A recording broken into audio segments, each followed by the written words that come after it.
Hi everyone. So today we're going to continue talking about limits, and specifically we're going to get more into how we can use specific rules and algebra tricks to help us evaluate limits. So as I mentioned in the last couple of videos, plugging in numbers and looking at the graphs I think are a really good way to get more of an intuition about what's going on with limits. But today we're going to learn some tricks that will help kind of get a more certain answer and be a little bit more efficient with evaluating limits.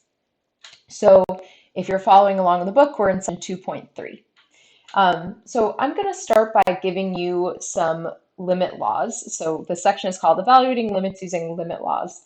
I personally think that this section title is a slight misnomer. So we're going to learn some things that are frequently referred to as the limit laws, and we'll see that we're actually not really use these rules that I'm about to write out. We're not really going to use them directly, but they are important and they do kind of underlie everything else we're doing.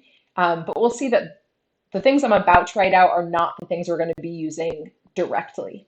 And they might come up later in the quarter as well. So here's the limit laws that I want to tell you. So if the limit as x approaches a of a function f of x and the limit as x approaches the same number a of a different function g of x, if those limits both exist, so we've seen that limits don't have to exist, right? We've already seen a lot of cases where the limit does exist.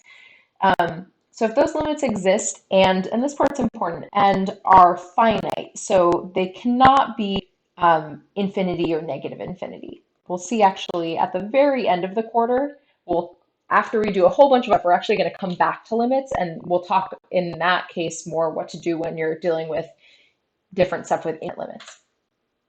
Okay, so if these limits exist and are finite, then the following are true. So the first one is that if you're trying to take the limit of a sum or a difference, so if you're trying to take a limit of adding or subtracting two different functions. So I'm going to put parentheses here because you have two functions, you're adding them together or subtracting them, you're trying to take the overall limit of that new function. So f of x plus g of x is your new function.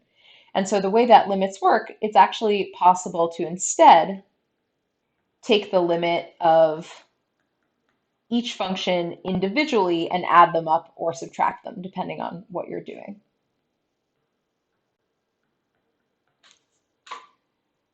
So another one that's true is that if you're taking the limit of a product of two functions, so f of x times g of x, that's going to be the same thing as taking the limit of each of the functions and multiplying them to the results of the limits together.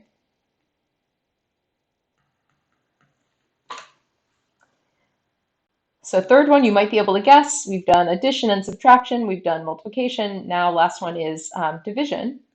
So if you're trying to take the limit of a quotient of two functions, well, you can take the limit of the numerator and the denominator separately. And there's an important exception to this. I'll write down in a second.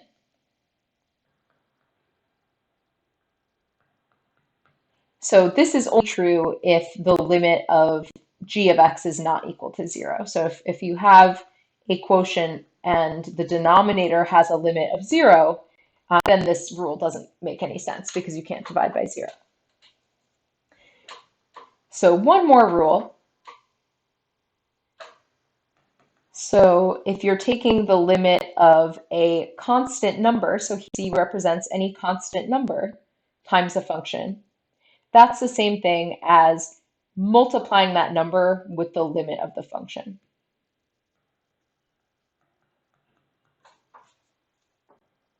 So that's it. As I said, we're not really going to use these directly, but I feel like I'd be a bad calculus teacher if I didn't tell these to you. So let me just write kind of a note of that on the side, which is that we won't really be using these rules directly to evaluate limits.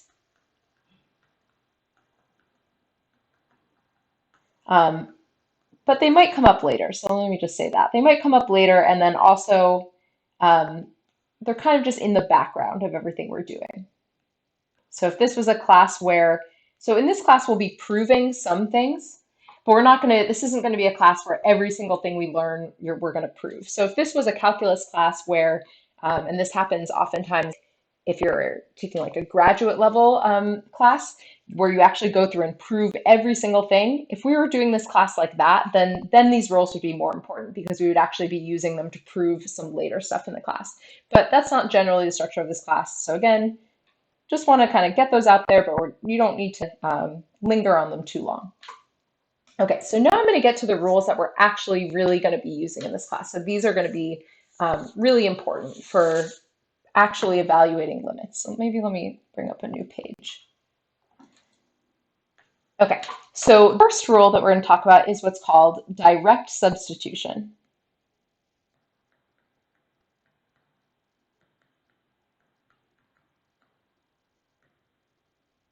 So what direct substitution tells us is that, and we talked about this a little bit, for certain types of functions, when you take the limit at a particular number, you can actually just plug that number straight into the function. So usually when you're taking a limit, the reason you're taking a limit is because the function is undefined at that number, or maybe you have a piecewise function or something funny going on. But technically, if you want to take the limit of a function and the function is defined at that number and it's like a nice normal function, you can just plug that number in. And so that's really what direct substitution is saying. So I'm going to write out a long list of different types of functions. So if f of x is one of the following types of functions, so there's going to be a lot here. So a constant function, so a constant function meaning just like fx is equal to 5 or something like that. A polynomial, maybe let me not write a every time because I'm going to get sick of that. So polynomial. So polynomial meaning like you're adding up different powers of x. So a radical function. So a radical function would be like taking a square root or a cube root or something like that. A rational function. So a rational function is like when you're dividing a polynomial by another polynomial. A trigonometric function. I'll just say trig function. An inverse trig function. I might be getting close to the right-hand border, so that might get cut off a little. Okay, inverse trig function, exponential function,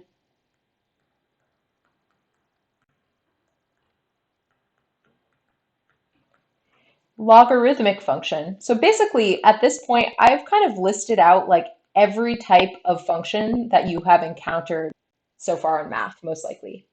Basically, all the types of functions that you typically deal with are going to be, this rule we're going to write down is going to apply to them.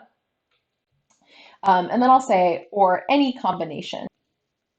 So for example, if you have a function that's like the square root of sine of x, or if you have a function that is like square root of x plus 5 divided by x squared. So it can be a combination of these different building blocks of types of functions. So next thing that I'm going to write down is important. So if f of x is one of these types of functions, and f of x is defined at x is equal to a. That's kind of like the key part, because the first part, like I said, the functions we listed out are basically like most of the types of functions you've ever probably seen. So this is kind of the key part. So if that function is defined at x is equal to a, then the limit as x approaches a of f of x is the same thing as just plugging that number into your function. Let me put a box around this because it's important. So basically what this is saying is that if you have one of these nice friendly functions and that function is defined at a, then you actually don't really bother doing any limit stuff. You can just plug that number in. And so what do all these types of functions have in common? And we'll actually get into this a little bit more next week. These functions are called continuous functions. And that means that there's no funny business going on. They're just kind of nice and smooth and everything's all connected. There's no like weird jumps or breaks or holes in the graphs, or well, there can be holes, but if there's a hole, then the graph is undefined there. But there's no like breaks or anything strange going on in the graph. So maybe just to kind of emphasize what are the cases where you not use this rule. Let me write that below. So where can you not use direct substitution? And so there's basically two different cases where you cannot just kind of plug the number in. So the first case is if you have a piecewise function. So piecewise functions, because they're made up of like different pieces, they might have jumps or breaks in them. So we saw in yesterday's video that to find the limit for a piecewise function, you really do need to kind of look at what's going on the left and on the right, either by kind of plugging into both equations or by looking at the graph. So you can't just directly plug a number in and expect that to give you the limit. So piecewise functions, you cannot use direct substitution. And then the second thing is basically, and maybe let me add something to what I said here. So where can you not use direct substitution to find the limit as x approaches a of f of x? So maybe, sorry, let me just reword this. So first one is if f of x is a piecewise function. And then the second time you cannot use direct substitution is if f of x is not defined at x is equal to a. And why does that second rule make sense? Well, because you can't, like if a function is not defined at a number, of course you can't just plug that number in. Okay, so let's look at a few examples of actually using direct substitution. And I know my handwriting is still, I'm really trying not to make it go upward, but it's really hard for me for some reason. So let's look at an example. So let's say you wanted to find the limit as x approaches 1 of 3x squared plus 5. So this is a polynomial function. It's defined at 1. The polynomial functions are defined at all x values. And so in order to evaluate this limit, all we have to do is just plug in 1. So we would say 3 times 1 plus 5, and we would get 8. And why does that make sense? Well, if we were to look at the graph of this thing, if you're trying to see where is the graph heading as it's getting closer to 1, it's just kind of filled in nicely. Like there's no jumps in it and there's no holes. There's nothing weird going on. So it's truly just heading towards the point where we would expect it to head. Similarly, if we wanted to do, let's say, the limit as x approaches 2 of negative 5. So that's a constant function, right? The function here would be like f of x is equal to negative 5. And so this is kind of a funny example because there's nowhere to even plug in the 2, right? So if you think about constant functions, let me write this out. This would be the function f of x is equal to negative 5. So because it's a constant function, this rule is telling us that we're allowed to plug in 2. And so what is f of 2? Well, constant functions are called that because they're always the same number. So plugging in the 2, we still just get negative 5. And let's just look at one more example. So let's say that you're taking the limit as x approaches 5 of x squared minus 3x plus 2. Sorry, over x minus 1. So this is a rational function. So if we were taking the limit as x approached 1 instead, then we would need to do some other stuff. And that's what we'll actually look at in a moment. And that's where some of this algebra is going to come into play. But because there's nothing wrong with plugging 5 into this function, the function is totally defined at 5, we're allowed to just plug it in. So we would get x squared, so that's 25, minus 3 times 5 is 15, plus 2, divided by 5 minus 1 is 4. So altogether, I believe this comes out to be, let's see, 12 over 4, which is 3. So those are all examples of places where you can use direct substitution. Okay, so now I want to look at is probably the most important part, and I know we've talked about a lot of other stuff, so hopefully you haven't gotten too tuned out, because this next thing I think is really the most important thing to know about evaluating limits. So maybe I'll even write down. So this is going to be our most important rule for evaluating limits.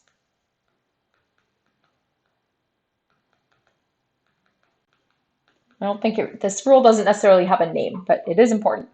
So basically what this rule says, and we'll talk about why this is true. So if you have two functions, f of x and g of x, and if those two functions are identical everywhere, so for all x values, except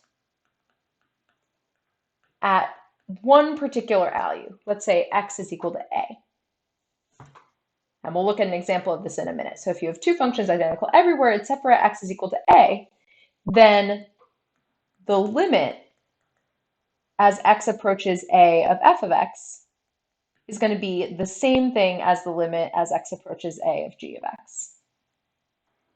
And so why is that true? Well, basically it's because, as we've talked about, limits don't care about what's happening at a specific x value, right? Limits are like, where is the function headed?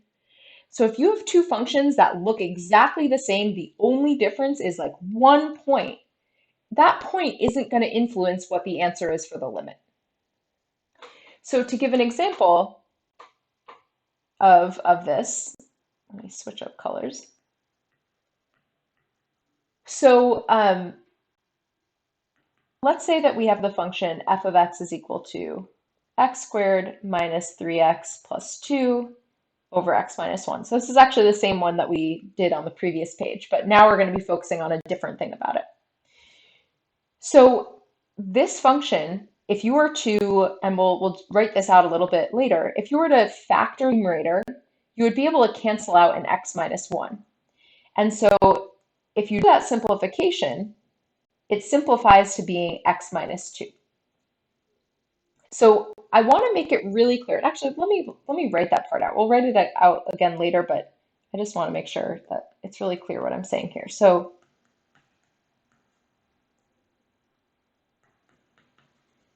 because f of x factors as x minus 1 over x, or times x minus 2 over x minus 1, that means that if you were to cancel out these x minus 1s, you would get a new function, g of x, which is x minus 2. So what I want to make really clear here is that f of x and g of x, they are not the same function. You might be accustomed to just canceling stuff out and saying, oh, it's equal, but it's actually technically not the same function. So f of x and g of x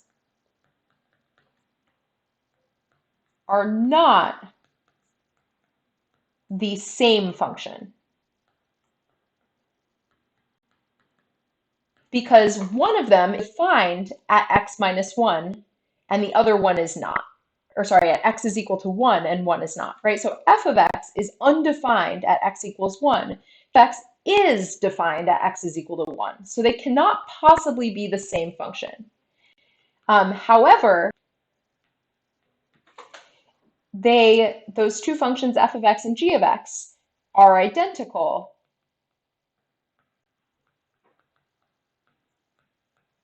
everywhere except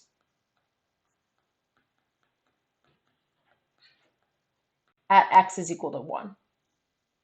And so I want to pull up the graph of these two functions on Desmos and really show you how that is the case.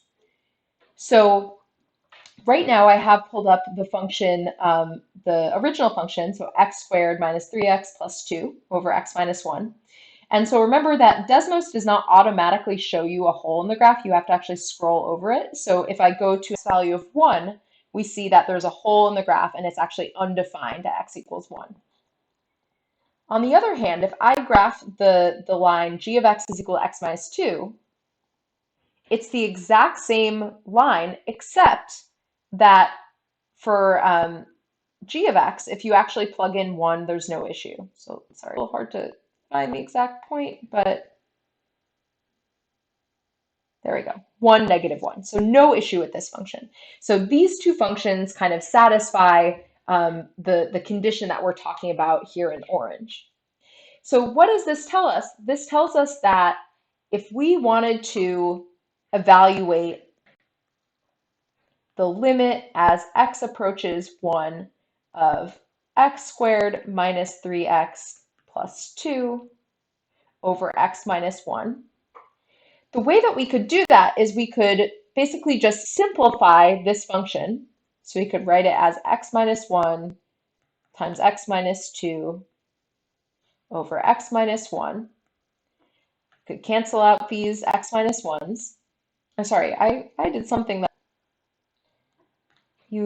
I was going to tell you not to do what I just did. So make sure when you're doing these that you keep writing down the limit part.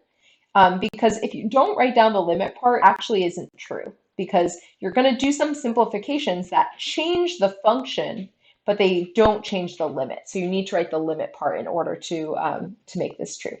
So we're going to cross out x minus 1, and now it's taking the limit as x approaches 1 of x minus 2. So basically we started with this function f of x that was not defined at x is equal to 1. We did some simplification and we ended up with this function g of x, which is defined at x is equal to 1. And so why does that matter? Well, because we know that if you have a function so in this case it's a polynomial, it's a linear function, which is a type of polynomial. If you have a nice function and that function is defined at your number, well, then you just plug it in. So we can now evaluate this limit just by saying 1 minus 2. So we're literally just plugging in the 1 for x. So we end up with -1. And that's our answer for the limit. So what are we doing here? We're kind of like, it's like we're starting with a function that has a problem, and we're using algebraic simplification to get rid of that problem and give us a new function, which is pretty much the same as the original function. It's kind of like a stand-in for the original function, where we've filled in that issue. There's no longer a hole in the graph. We can actually just plug in the number to find what our answer is. So this was kind of like the first method, and maybe I'll write this out separately. So there's basically 4 different methods that we're going to be looking at of algebraic simplification. And so 2 of them we're going to talk about today. So one of them is what we already did, and then there's going to be 2 more that we're going to talk about in Monday's video. So algebraic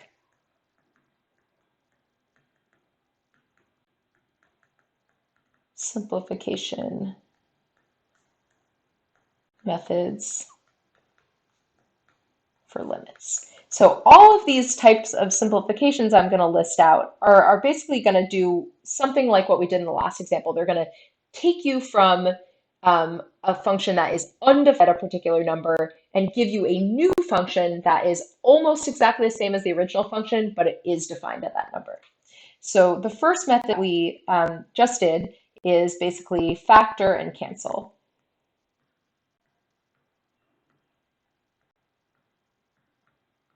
So just to kind of give you an idea of what that might look like, I'm just going to write down the same one that we had before, just so that you have an example, a concrete example of it alongside the rule. So this was the one where that we just did. We had x minus 1 times x minus 2. We canceled out the x minus 1, and we were left with the limit as x approaches 1 of x minus 2. We plugged in 1, we got -1. Sorry to make you watch that more than once, but just wanted to have it side by side there. Okay, so second method that we'll be using is what we're going to call expand and simplify.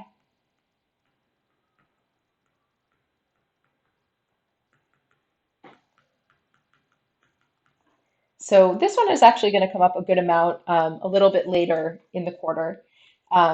So let's say that we're trying to find the limit as x approaches 0 of, just grab my notes, okay, 3 plus x squared minus 9 divided by x. So as it stands, we can't plug in 0, right? You can't plug 0 into this because that would make the denominator 0, which makes the whole thing undefined. So our original function that we're trying to take the limit of is not defined at 0. So what we're going to do, similar to what we did above, is in this case, we're actually going to multiply out our numerator and then see what we're able to simplify from there. So again, you want to keep writing this limit part because you're technically changing the function. It's the limit that's staying the same. So if we were to multiply out this numerator, we would end up with 9 plus 6x plus x squared minus 9, all divided by x. So what happens in the numerator is that the 9s are going to cancel out with each other, right? So we're going to be left with 6x plus x squared, all divided by x. So we still can't plug in 0 yet, right? Because that would make the denominator 0. But what you might notice that we can do now is we can factor out an x from everything in the numerator. So because everything in the numerator has a common factor of x, that's what's going to allow us to actually simplify this thing. So now we can get rid of these x's. Maybe I'll use another color because crossing out x, I feel like it kind of just looks like x again. So once we do that simplification, we're left with the limit as x approaches 0 of 6 plus x. And now we have the function where we can actually just plug into it. So now we can just plug in 0 for x, and we're just left with 6. So let me just show you what the graph of that looks like. So it's kind of similar to what we just did, actually. And we'll see some examples next time that are not just looking like lines. So here is our original function, 3 plus x squared minus 9. So if you look at this function and you look at what's happening at 0, it is undefined. There's a hole. Sorry, I'm having trouble with my mouse. There we go. So if we look at the simplified version, x plus 6, it's the exact same function, except for this one has no problems at 0. So again, we're using that simplified version as kind of like a stand-in for the original function. Okay, 2 other methods, and I just want to write these down just so you kind of have them in mind, but we'll come back to these on next week's video. So one of them is going to be multiplying by something called the conjugate. So we'll come back to seeing examples like that on Monday. I'm sorry, sometimes my computer does this thing where it just keeps popping up there. I don't know why it's doing that. Oop, there we go. And then the last method we'll do is basically making a common denominator.